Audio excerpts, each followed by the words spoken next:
Hi, I'm Leadership Development Coach Kathy Archer. Today I want to talk to you about emotional intelligence. Emotional intelligence is in many ways way more important than your actual IQ as a leader.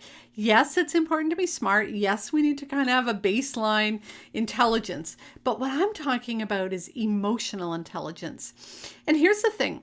In many organizations and in many of our leadership roles, we've kind of been taught that zero emotion. Don't show any emotion. Don't get caught up in things.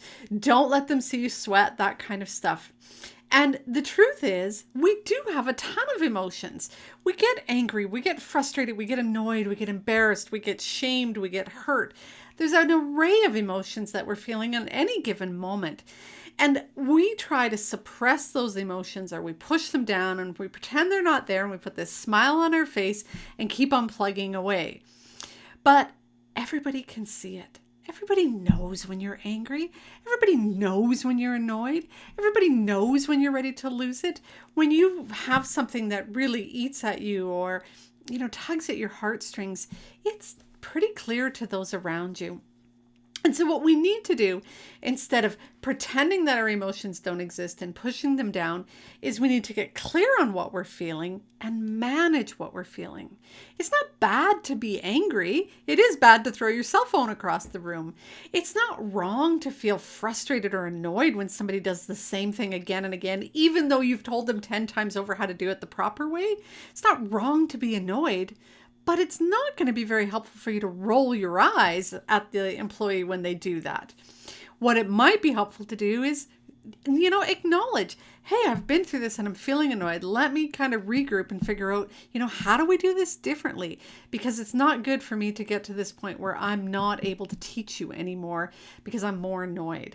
And sometimes being able to do that is really helpful.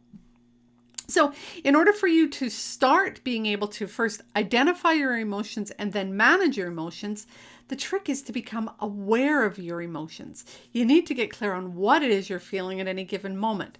So here's 3 tips to become more aware of your emotions. First, notice sort of regular times that you can check in.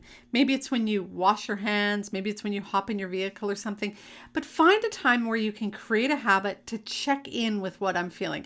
And every time I go to the bathroom, I'm like, what have I sort of been feeling over the last, half an hour now, or, what just happened, or, what's going on? Or maybe when you hop in your vehicle, you just pause before you start it and you say, what's kind of been rumbling around in me for the last hour or two? And you'll start to go, oh yeah, I was really frustrated with so-and-so, or really got, my buttons pushed over here, or I really overreacted in this situation. And you'll start to get clearer on some of the emotions that are happening. The second way is to set a timer on your phone. So when the timer goes randomly at different points in the time of day, just kind of immediately notice, what's the feeling I'm feeling, right? What am I noticing is going on in my body? And so that trigger helps you to just in that moment start to be able to name those emotions or feelings that you're experiencing. And the third way is to, when you're starting to feel tense, when you're like, oh my God, my shoulders hurt, or when you're getting a headache, or, something's going on where you're feeling that body message to you that something's not quite right, use that body message as a trigger. Okay, my shoulders are tense. Ah, right, I'm feeling overloaded. Okay, there we go. Or, I'm just getting that tension headache, and you might be, yeah, I'm feeling the pressure from something. What's going on around pressure? Oh yeah, there's lots of deadlines happening and I'm feeling really tense about those deadlines. That's it.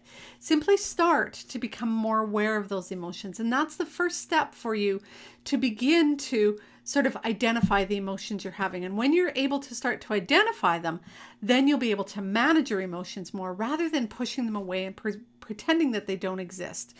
The more you're able to have the emotional intelligence, the better able you are to lead your team and feel more confident in the way you're leading your team and dealing with some of the issues that come up on any given day.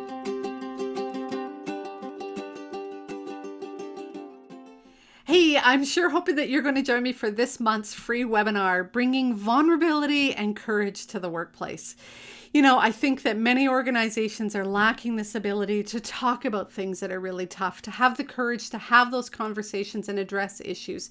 And when we do, it creates kind of an icky, weird feeling because nobody's really addressing the issue at hand.